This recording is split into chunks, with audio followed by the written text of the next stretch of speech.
Fala, gurizada! Sejam bem-vindos a mais um NattyCast. Não vou abrir para vocês o número do episódio, porque não tenho certeza se terão episódios ao vivo antes disso, e aí se tiverem, vai bagunçar a numeração. Mas hoje temos mais um convidado gringo aqui no NattyCast.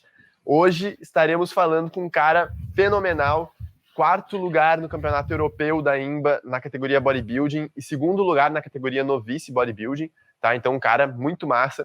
Só antes de eu iniciar aqui o podcast com vocês, lembrar que se vocês apoiam esse trabalho, apoiam meu trabalho lá no Instagram, no YouTube, em qualquer outro lugar, usem o cupom BRUNÃO no site da Growth para garantir a suplementação de vocês. Isso me ajuda muito a mostrar resultado lá para a empresa, o que consequentemente ajuda muito o meu trabalho, permite que eu consiga trazer conteúdo gratuito aqui para vocês e conteúdo de alta qualidade, como estão sendo esses do NattyCast, né? Um projeto que estou gostando bastante.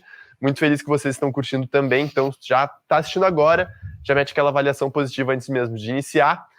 Se tu quer entrar para o BM Team, o maior time exclusivo para naturais do Brasil, o QR Code está na tela, tu consegue dar um check nele ali e já garantir tua vaga, tá? Enviando as fotos ainda hoje, em até 72 horas úteis, já recebe teus protocolos em mãos para que a gente consiga iniciar o mais rápido possível a evoluir teu físico como nunca, com as bases do natural bodybuilding. Essas bases que tu, se assistiu já todos os episódios, deve ter escutado bastante, então já deve estar careca de saber quais são e por que elas são as melhores para o treino de um natural.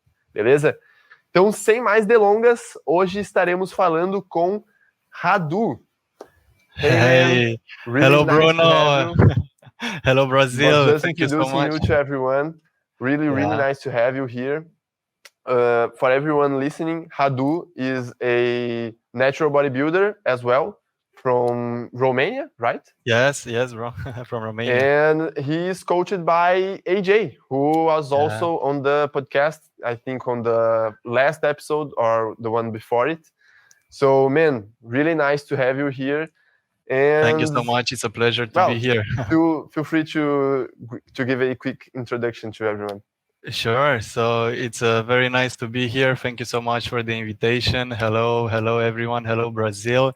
It's very nice to speak to people from Brazil. I know that Brazilians are crazy about bodybuilding. They are very loyal fans, and I appreciate you guys so much for that. So I came here hopefully to show you guys more about my last year's prep, this year's prep, how everything is going, how coaching with AJ is working. He's an absolute master of natural bodybuilding, and without him, I don't know what this prep will be. So, prep gets pretty hard sometimes, but with him by my side, is everything runs so smooth, so hopefully we can share some of our experiences from prep. Maybe you guys will have something very good to learn from it, so. Yeah, definitely. This is something I always say, like it's one thing you're also an online coach, so I think you know it. It's one thing to tell your clients what they have to do and manage their physique and, manipulate the diet, the training, but it's another completely different thing for you to do it on yourself especially when you're like, like 10 weeks out a show. I myself and now I think 7 weeks out the WNBF Iberian Open. So it's like really you get that feeling of sometimes you know what to do. Sometimes you think, oh, maybe I'm just thinking about doing it because I'm hungry, because I'm missing some more energy in my workouts. So having a coach is really something really important. And well, AJ has been here in one episode. Everyone who listened to it can definitely see what you just said, that he's a master in natural bodybuilding. So you're definitely in very good hands. But let's talk about you, man. I would like to know how was your introduction to training? You're currently 22 years old, right? 23. I just turned 23 on 29th of July. Yeah. Okay. So like almost a month ago, 3 weeks ago. Nice. So you're 23, and how old were you when you began to in the gym? You know.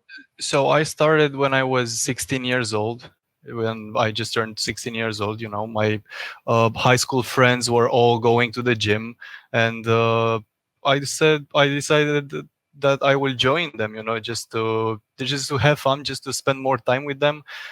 Before that, I was super skinny, like extremely skinny. I was around 49 kilograms, 50 kilograms at 175 centimeters tall. When I was 15, and I got a lot of bullying back in school. Kids were picking up on me because I was always flexing my abs, and I had like hunger abs, like the skinny abs. I didn't Yeah. have the workout abs, the gym body abs.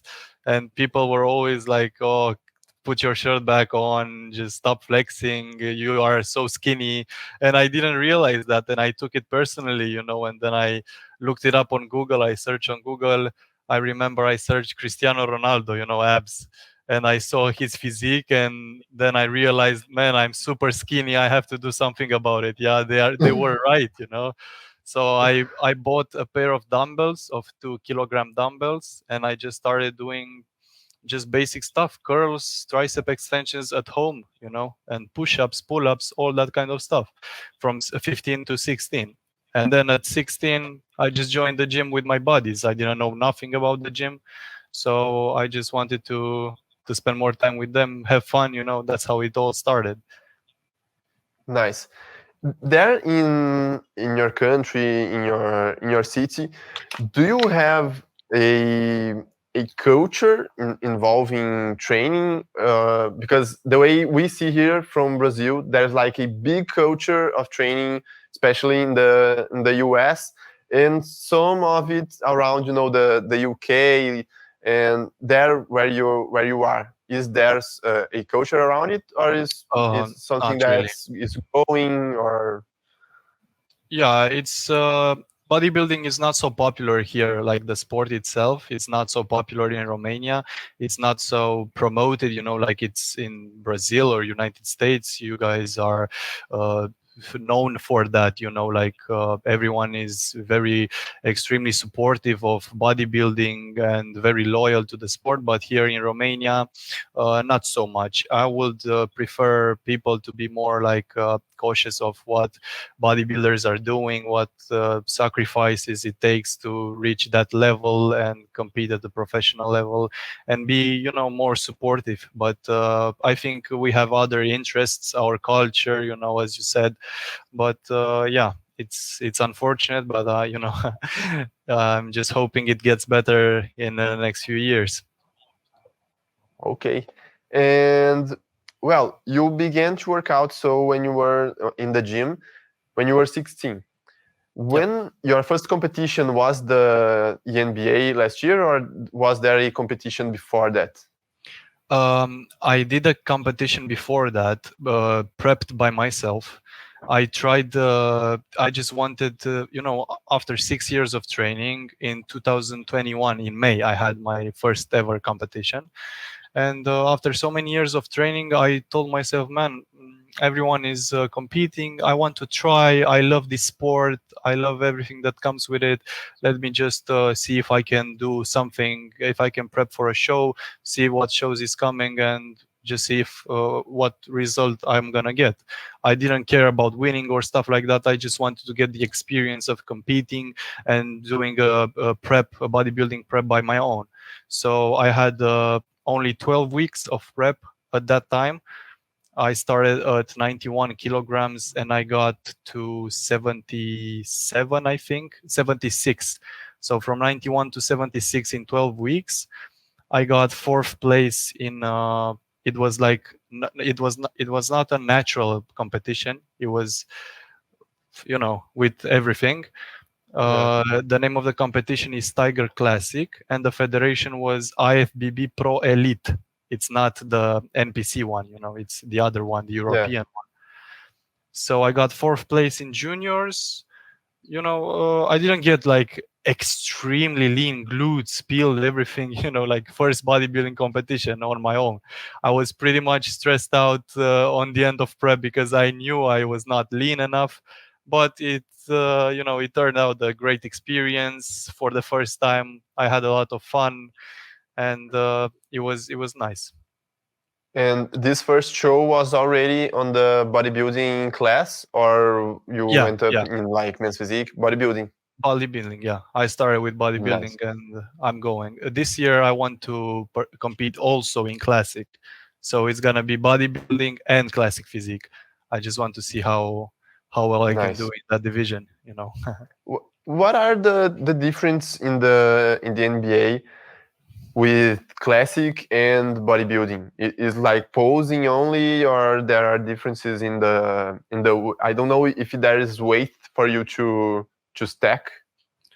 So the difference is, I think, in bodybuilding you have the categories based on height.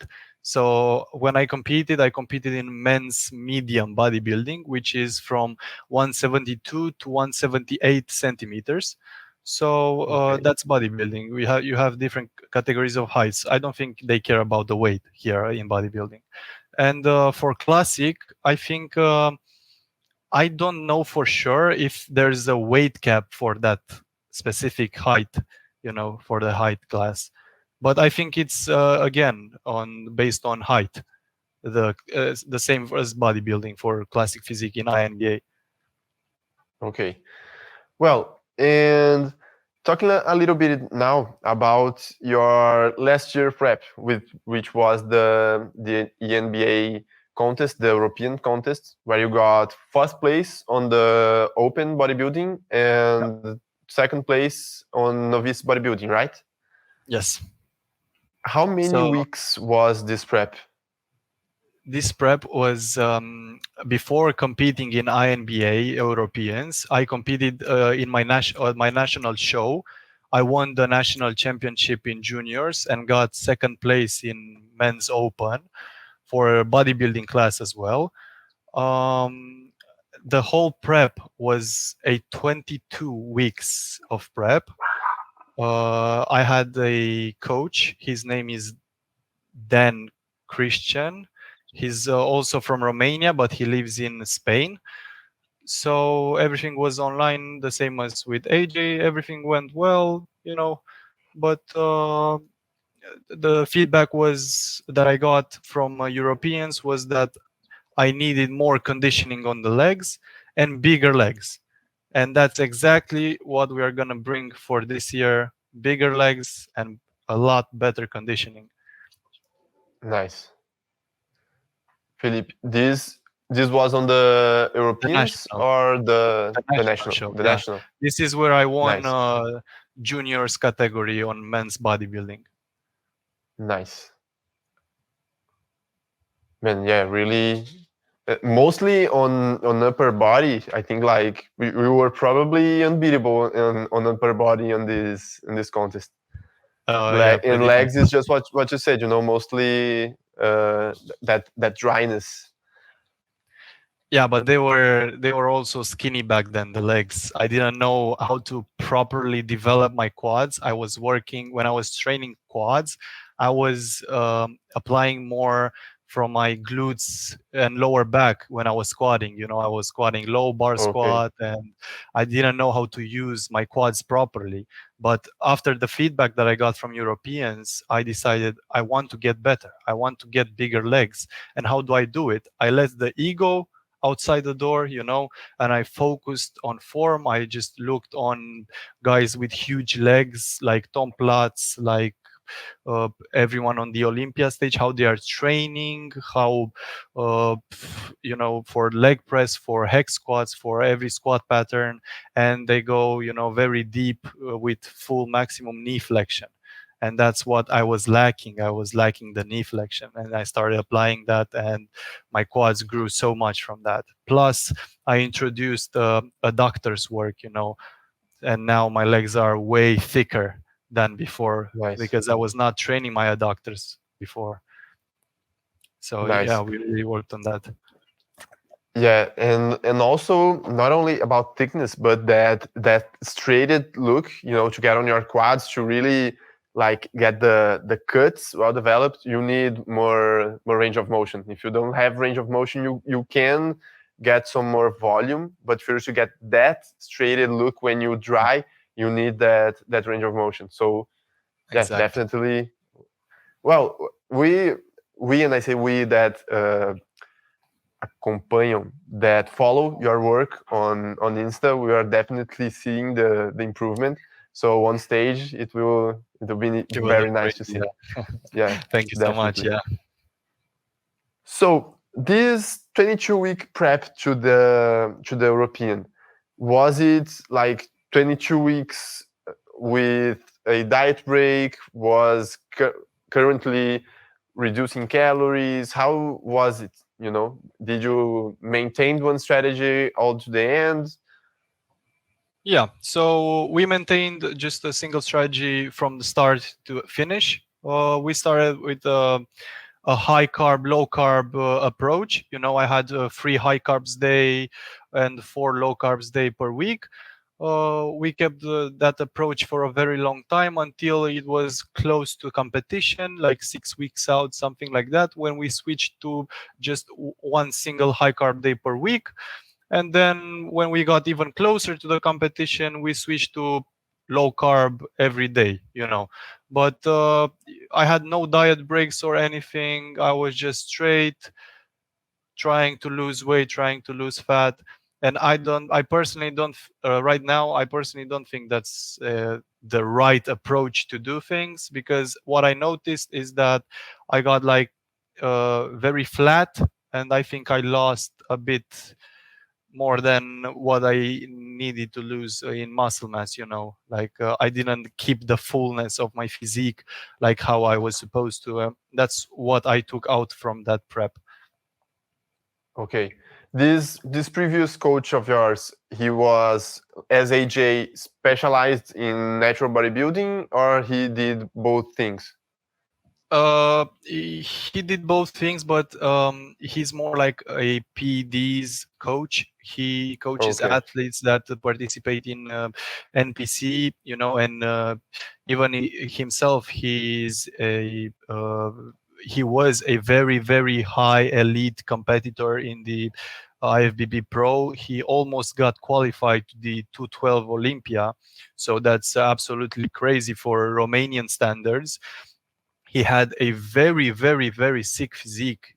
But yeah, I wanted someone that is specialized with natural bodybuilding, that knows what it takes to get there, and what you need to bring, what look you need to bring on stage to win. You need to come very conditioned. And Yeah. here we didn't end up on common terms with the conditioning. I wanted more conditioning. He told me I have enough conditioning, and it didn't work out our way. Yeah, AJ talked when he was here that one of the most important things in natural bodybuilding is conditioning, and he was also talking a little bit about how naturals get the when conditioned looks like a lot different from PD's athletes. Like the rear delts, he talked about that specifically. He said like gets in straighted looks that he doesn't see on PD's athletes, and that's something they like value a lot. So yeah, this conditioning is really important. Like now that I'm also on prep to the Iberian Open, I'm for the first time having to seek a conditioning I have never got to before. To get that glute straighted look. Yeah. Mostly because I also ever competed on men's physique and did one test of a show on classic physique. It was a show I didn't had much to prepare, so it was like a test to see how I would be on stage, and I didn't also get that dry look. So now that I'm having to like get rid of all that fat in the glutes, it's really really hard. You get it's Yes, like you've dried everything else in your body, and there's still that little piece that won't come out. exactly. And yeah, well, talk a little bit about the differences you see on mostly about the diet with AJ. How are you doing? You're now 10 weeks out from the show, but how many weeks of prep have you already done? So we started prep, I think, the 1st of April. So that's like April, May, June, July, almost 5 months already of prep, but I started working with AJ on 1st of March. So that's another 4 weeks of bulking, of growing, but the prep itself with the calorie deficit, with everything, it's 5 months already. So we will have another 6 weeks until the first show, another 10 weeks until the second show, and another 13 weeks until the third show. So we're gonna have 3 shows, Oh, nice. one after the other. Yeah. It's gonna be a while in prep by the end, Yeah. But And yeah. Sorry. so far, have you you're already around 6 months in a calorie deficit? That's it. Around 5 months, yeah, in a calorie deficit. Yeah, 5 months. And through these 5 months, do you usually have like cheat meals or something, or no? No cheat meals. So our approach was to try to get ready before competition, like to be Yeah. lean, peeled before contest, so we can relax a bit more into those 1 or 2 weeks until the show. That's why we try to lose quicker by the start of prep in the first period, and then just to calm down a bit the rate of loss and all that stuff. Now we lost a good amount of tissue, of fat tissue, we added in high carbs day once every 10 days. It's like a refeed where I eat basically whatever I eat in a normal day, but just higher amounts of carbs, like more rice, more oats. So I had no cheat meals, no nothing like that, just eating the same thing every single day from start to finish, just exactly like that. Are you the type of guy that likes food, or that's just fine for you? No, I have like food obsession, like all the time when Yeah, I'm me too. eating.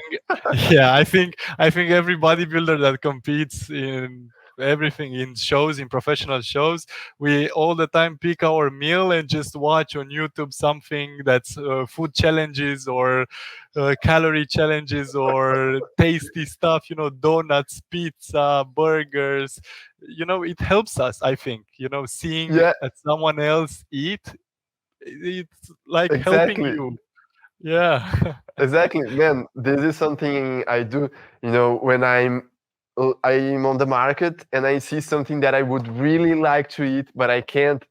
I purchase it, and when I get home, I talk to my girlfriend and say, "Hey, babe, can you eat this, please?" And I just sit there and watch her eat that. And people think that it's really strange, but it really helps. You feel like almost you're eating it. You feel like to watch that person eat, you're eating it as well. Bro, I can Yeah. relate to that so much. I'm doing exactly the same thing, but with my mother. I'm always at my when I'm buying something, I don't need to buy something, but I'm going straight to the shop because I feel like I have cravings and stuff. And I call my mother and ask her, "Okay, what ice cream do you want? What can I buy you today?" And stuff like that. And when we get home, how does it taste? Tell me, which one did you like most? Like I need to know. Yeah, Is it good or not? exactly, And man. that's what I'm doing with my friends also. When I have rest days, I have to complete 15,000 steps, So I go Oh, out with that's a my lot. friends. Yeah. Like 1 5, 1 5, 15,000, not 50. Like 15,000 is not Yeah, that much, 15. I think. 15. Yeah, man. 15,000 is Yeah. It's around 12 kilometers, I think. Yeah, so like 2.5 hours of continuous walking. Yeah, exactly. So I'm doing it, but I go out with my friends and we just pick different restaurants that we haven't tried with very tasty stuff, and I just sit there with my beef and greens and hungry as hell and very craving, and I'm seeing them eat whatever, donuts, burgers, pizza, whatever it is, and it just, oh yeah, that's good, right? Oh, okay, that's good. Okay, so I'm basically eating with them, with my mind and stuff. It helps a lot. Yeah. Well, this is the first prep I'm doing where I don't have any cheat meals, So it's like from the first to the end, eating just those things, and preparing it differently. So I have oats and eggs and whey protein on my breakfast. So with that, you can make like 1,000 different recipes just by altering the way you prepare it. So this is saving me, But one thing that I liked about it is that although I don't have cheat meals now, I feel like prep is easier than when I had. Because when I had, I would like get really anxious to the end of the week to get that cheat meal, and oh my god, I want to eat it. I want to eat it. And now it feels like every green check I do, from the day, like, oh, I didn't mess up the diet, I didn't make a mistake, I'm just keep pushing it. And you see that, like, at the end of, I don't know, 1, 2, 3, 4 weeks, you see all the green checks, you just think like, man, now I'm not going to make no mistakes, because it's already been like 6, 7, 8 weeks without any red flag here. So I'll just keep checking green all the end of the prep. And so this is something I liked about it, that it keeps you more motivated, I liked this approach. Well, now talking a little bit about your current split. How many days a week are you training? So the current split is something like this. We start out with a delt focused push day, where I have abs at the end. Then we have a pull day when I start off with adductors, I continue with hamstrings, and then I end up with back and rear delts. Then I have a specific arm day with abs at the end. And for the final and fourth day, I train quads and calves, and then I have a rest day, and then it repeats. But instead of the next push day, I have a chest focus push day. Okay. But the rest stays about the same. So it's like push, Nice. pull, arms, quads, rest, and then repeat. So you train 4 days in a row and then rest? Rest one, yeah, and then repeat. Nice. And can you talk a little bit about how is your arms day? Sure. So what I do for arms, I do 4 biceps exercises and 2 triceps exercises, because I have tricep work on my push days, so just to have an equal amount of working sets through the biceps and triceps per the 10-day rotation. So, and at the end I have just one exercises of abs. So for each exercise I have 2 working sets. For the arm day, I start off with cable curls. I then continue with preacher dumbbell curls on the bench. And then I do dumbbell hammer curls. And I finish off with spider curls with the easy bar on the bench. And for triceps, I do basically rope push downs on the cable and rope overhead extensions of the cable. And for abs, rope crunches at the cable. And that's pretty much it. That's my arm day, and that's what worked for me very well. What I recommend people out there that that watch my arms and think, oh man, he's got such huge arms, he definitely knows the secret. So there's no secret. You just have to learn to train the muscle the proper way, just like any other muscle, with extremely high intensity, and just see for yourself how much volume you need in order to recover and progress properly. That's just like exactly any other muscle. You need to learn how to train it, you need to learn how to apply proper intensity, and then you need to apply proper volume and recovery, and just focus on progressive overload. Yeah, That's pretty man, much. that's really nice for you to say. And I asked you specifically about the arm day because something we hear, like especially me and Jaime, which is also a WNBF, which is a WNBF pro athlete that came here on the podcast. We talk a lot about this here in Brazil because we have a lot of people training like natural athletes training 4 exercises for biceps, 4 exercises for triceps, all in one day with everything doing like 4 working sets for each. So it's a 24 sets only arms day. And then people listen us saying, man, this is not good for naturals. Naturals shouldn't train this way. And they take this to other people that train arms, like, oh, but I've seen a natural athlete do this, like Hadu. But when you compare these two workouts, they're completely different. They're just the same split, but they're very different, especially in the volume way. So this is something that people need to, when they're going to take someone example, not only look for the split, but as how that workout is built. Because when we put down the working sets from your workout, you're doing like 8 working sets for biceps and 4 for triceps. So it's Yeah. like a very much condensed workout with a more variety of exercises. So that's it. And can you also talk a little bit about your hams and back day? Because this is something I also did but I did on my last off season for a while, where I wanted to get like more density to my back. And I am someone that I really like deadlift for getting more dense lower back and para. I don't know Erectors. if it's, yeah, erectors Yeah, of the the spinal spine. erectors. Yeah. Yeah, and the way I found to include the deadlift on a back day was by doing so. By deadlift. Then I would do some ham curl on the machine, or a a ham curl on the machine, and then I would do a little bit light work on the back. Not light, I mean on the terms of load, but on the terms of exercises that do not demand so much energy. Like maybe a pull down, maybe a machine where you can really add load but not feel that much stress that you feel with the deadlift. So Yeah. explain a little bit how this workout of yours is built today. Sure. So the pull day starts off with adductors work.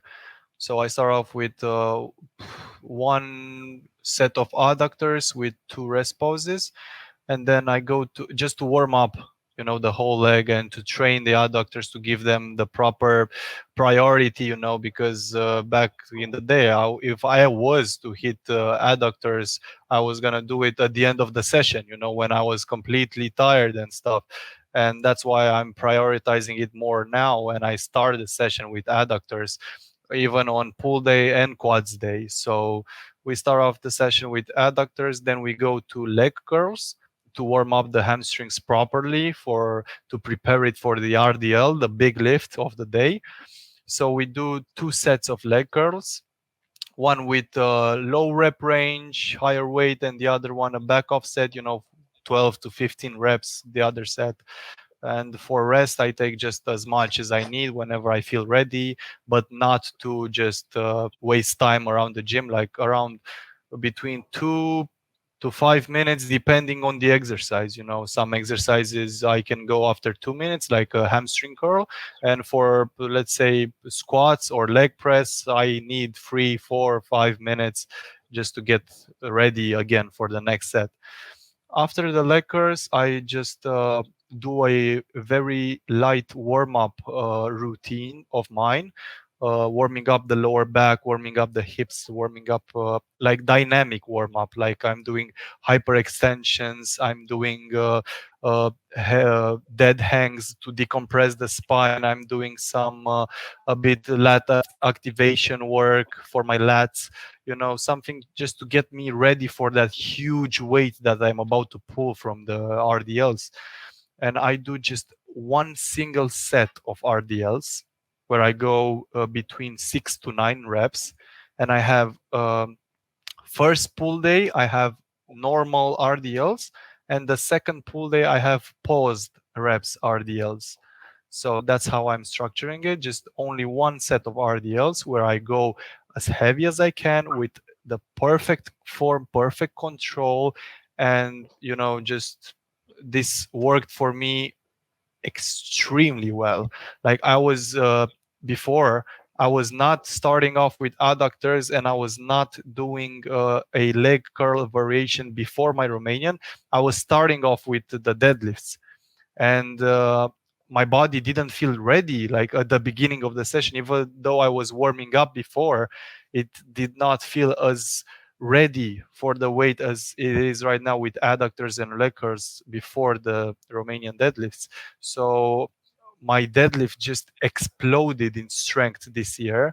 Last year in prep, when I was the same body weight as I am right now, I was pulling 160 kilograms for 12 reps on deadlifts with very fast tempo. Like I was not controlling the weight and I actually hit failure on that, But right now I'm pulling 220 kilos for 7 reps on deadlifts, on Romanian deadlifts, at the same body weight, at 79 kilograms body weight, So that's why I'm saying it's such a huge progress because I kept I learned how to apply that warm up before the deadlift, with the exercises, and the strength just stick with me because my body feels ready to go whenever I hit the deadlifts, and it's not so fatigued from all the other work because I do only one set, where I go all out, and that's what allowed me to keep the strength for deadlifts. So, and this is all for hamstrings, and now the back work starts, and for back I do 2 sets per exercise with 4 different exercises. I mainly focus on lat because my lats were not that developed back then. I had like big upper back traps, theories and all that, but my lats were lacking because I was not training them properly and I was not doing enough lat work before, like for the prep for the Europeans, let's say. And I started implementing a lot more lat work, like pull downs, bench supported pull downs, cable pull downs. I'm doing single arm close to the body, cable rows, So the first pull day, I have 2 lat exercises and 2 upper back exercises. I start off with bench supported lat pull down with cables. Then I go into chest supported dumbbell rows for the upper back with support right here on the chest. Then I do single arm cable pullovers for the lat close to the body with that attachment. The cuff. Exactly, yeah. And then I do the basic lat pull down, on the machine, focusing on the upper back. Nice. And I do 2 sets for every exercise. First set is a bit heavier, 6 to 9 reps, and the second set is a bit. They are all to failure. Like, to be clear, every set I'm working is to failure, maximum muscular failure. Like I'm not leaving any reps in reserve, and I'm trying to get even some partials at the end. But the first set, 6 to 9 reps. Second set, 12 to 15 reps. And that's pretty much it for the back. And for rear delts, I'm doing just 3 sets of reverse cable rear delts fly. And that's what Nice. worked for me extremely well, you know. Yeah, really nice. Man, now talking about something I think a lot of people are curious, especially here in Brazil, which we have like the natural federations only arrived last year, you know, with INBA. Next year we have WNBF incoming. So it's a really new word here for us, you know, a new concept. And I've seen in your Insta that you already passed through a surprise drug test. So Yes. how was this experience? You know, how like people just knocked on your door and hey man, time to piss on a cup and that's it. Bro, so this is such a funny story and such a wonderful experience. Like for a whole week, I felt so special, you know, that something like that happened to me. So basically, what happened in, let me tell you the whole story. So the president, representative president in Romania for the INBA, got a lot of requests through email to, because I blew up on social media and people saw that I'm participating in Natural Federation and they couldn't believe it, you know, and they were very triggered and mad. How can this guy claim natural? Just look at him. And they sent emails to INBA saying that I'm not natural and I compete in their federation and I should get tested. And they got so many requests that they actually sent to WADA, World Anti-Doping Agency agents to watch my Instagram to see how I'm progressing in the gym and with my body. And they saw my Instagram, my progress, and they decided one day on, this is the time. Like he's hitting PRs week after week, he's getting bigger. Okay, now is the time. And they had my address because by competing in the INBA, you sign the contract, you give them your address, you give them Yeah. everything, because you never know, you can get tested at any time, anywhere. So they had my address, they had my phone number, and just one day I was sleeping, and then a phone call at 6 a.m. in the morning. Oh, hello. And they were like, ah, I'm from WADA. I came from 8-hour drive. I'm in front of your house. We came to drug test you. We came to a doping test with surprise, and we are just waiting for you to open the door. Don't go to the bathroom.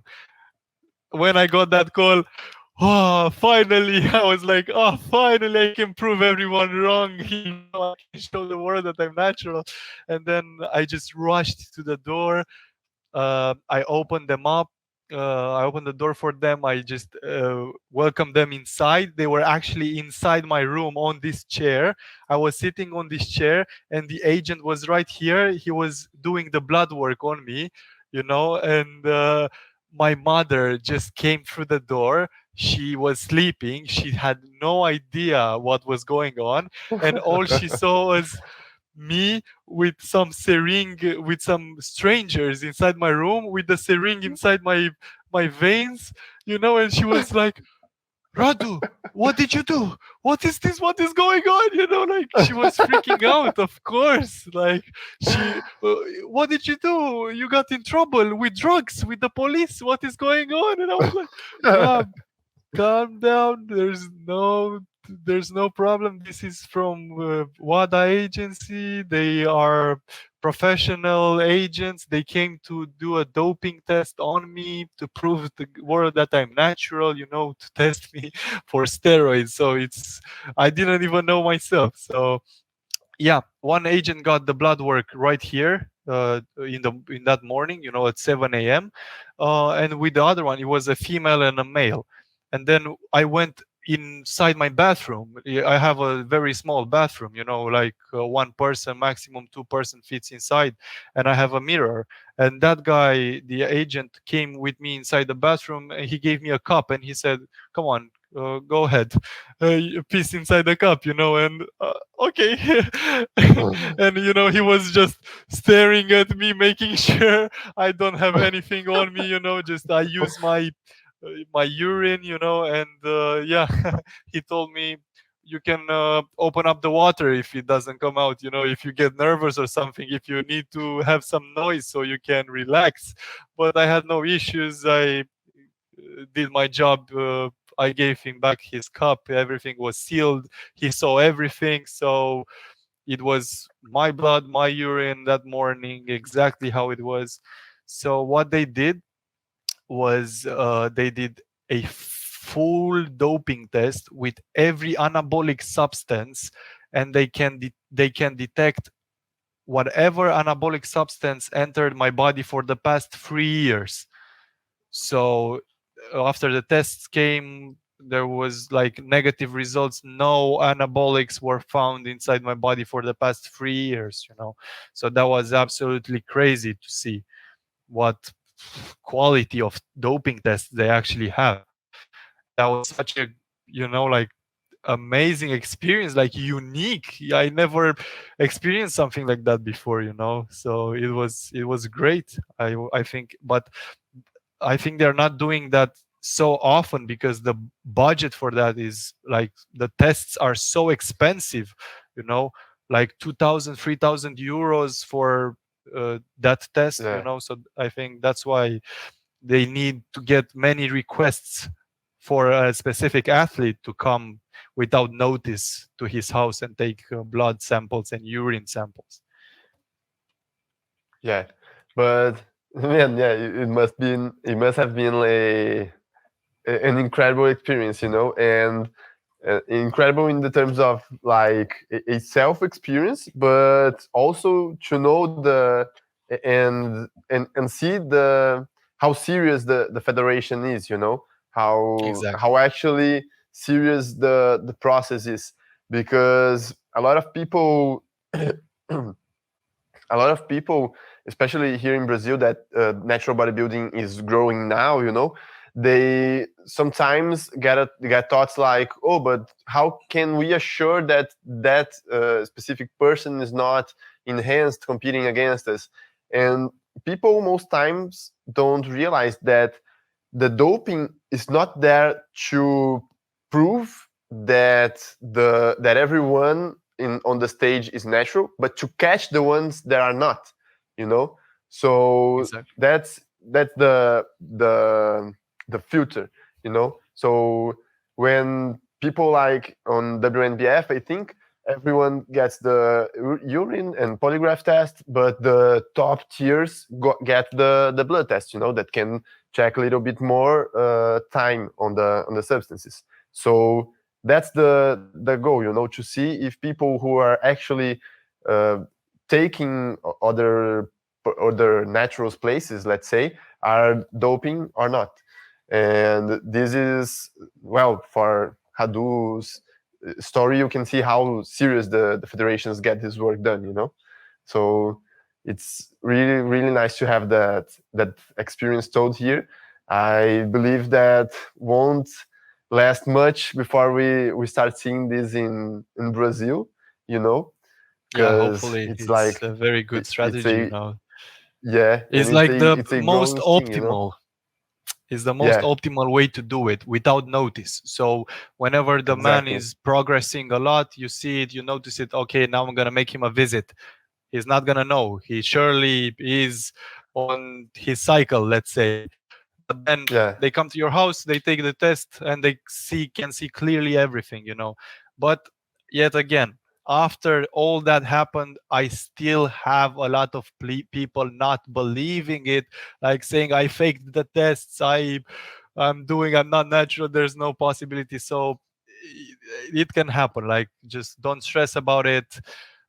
People are gonna say whatever they want whenever they want, so it's their opinion. So you know who you are, and you should focus on your journey and all that stuff. yeah, and I can relate a lot to this you're saying, because as you said, in Romania, you don't have so much a culture of bodybuilding. So imagine about natural bodybuilding, right? That Yeah. that must not be like a lot of athletes, and about the culture around natural bodybuilding. Here in Brazil, we have some culture around bodybuilding, but natural bodybuilding is growing now. So most natural lifters look up to those enhanced athletes. And sometimes they see natural physiques, from Brazil, like me, Icaro Lermen, Mathla, like a lot of athletes we have here from natural athletes we have here from Brazil, and they look and they say, "Oh, this person is not natural because look at the density, look at how dry he is." But this doubt, it only comes because they don't have much examples of how can you get naturally. And with the growing, how natural bodybuilding grows, not only in Brazil, in Romania, but around the world, and this culture of training develops, each and every time people get more and more examples of how far can you get naturally, what can you achieve. Like you arrived in Brazil, people here like me check your physiques. So a lot of people from other places in the world can see your physique, and then as much examples as we get, people will eventually come to the place that, like, in a few years, when you're a lot front, in your athlete path, another Radu comes, and people not question him so much because they've already seen so much examples of how much can you achieve naturally, that it becomes normal, not in the terms of being normal, but in the terms of being of people knowing that it can be done, So it's a really important role that people like you, me here in Brazil, Jaime, and a lot of other athletes that are, rising the natural bodybuilding flag now have to do, which is to bring that example to other people, so they can see that, yes, it can be done without drugs, Yes, because people, they all they do is compare the social media, because you are not gonna be next to Sibam on stage, and they are gonna see Sibam's physique, and then they're gonna see a natural freak's physique, and they compare those two just by an Instagram reel or an Instagram picture, and yeah, they look similar, but if you put them next to each other, it's like a day and night difference. You're gonna see how much massive that sebum is compared to the natural guy, and how skinny, and the density, and the shreds and everything compared in person is so different, and people don't understand, because online you have lighting, you have edits, you have the perfect angles, you have physique with the maximum pump. This is what people see, but they don't know naturals in the morning, let's say, when they are flat, they look like in clothes, you cannot even tell they hit the gym, so that's what people misunderstood, and that's why a lot of people don't believe in natural athletes, because they see the perfect physique displayed on social media. And I actually tried myself displaying my fasted physique, my morning physique with no pump, exactly how I came out of bed, and post some pictures on that. And when I did post those videos or pictures, people were saying, "Oh, you are clearly natural, or you are small, or you didn't make any progress," or it's something like that, and yeah, I mean, that's pretty much the reality. This is how the physique looks without pump,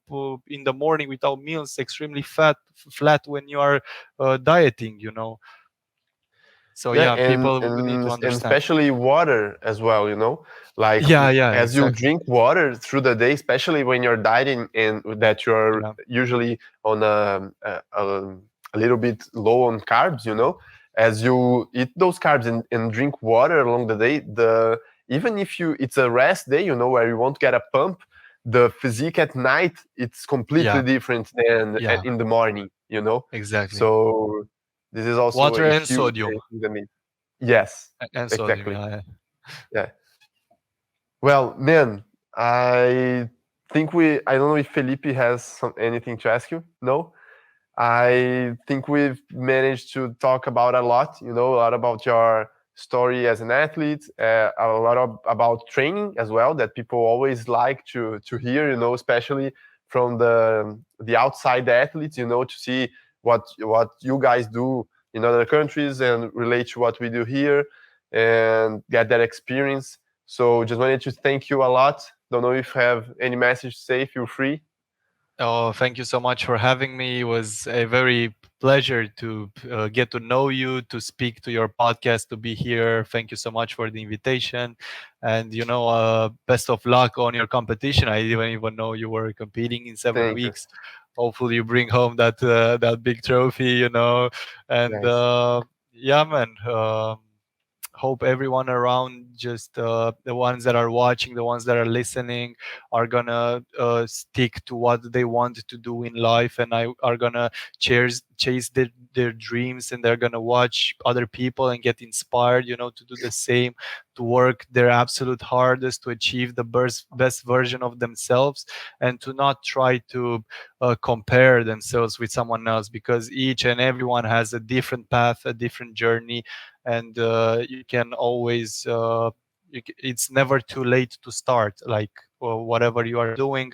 Just tomorrow you can wake up and decide to chase whatever your passion and your dream is and work for it, because nothing in life comes without hard work, dedication, consistency and all that stuff. So i'm hoping everyone is gonna realize that and start acting for the better for themselves. So God bless you. God bless everyone that's listening, that's watching. I send my my thoughts to everyone out there. And yeah, it Thanks, was man. a very nice pleasure to be here. Nice. Thanks. Well, to wrap up, thank you a lot again. Good luck on your contest, like really awesome work, people. You guys that are listening, that are watching and still do not follow Radu on Insta, his username is on the screen or on the bio of the podcast on Spotify. So make sure you follow him. It's really an incredible work, to watch his improvements. It's really, really nice. And if any of you want to get started on online coaching with him, also you can send a DM to him on Insta. He will then follow up with you and get the work done. Man, thanks a lot again. Gurizada que está nos assistindo, agradecer vocês mais uma vez por terem acompanhado até aqui.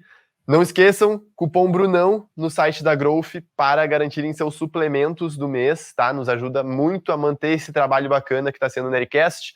E lembrando, quiserem entrar para o maior time exclusivo para naturais do Brasil e conhecer o que as bases do natural bodybuilding podem fazer por vocês, realmente transformar o físico de vocês, QR Code está na tela, beleza? Muito obrigado, um beijo para vocês, vejo vocês no próximo episódio.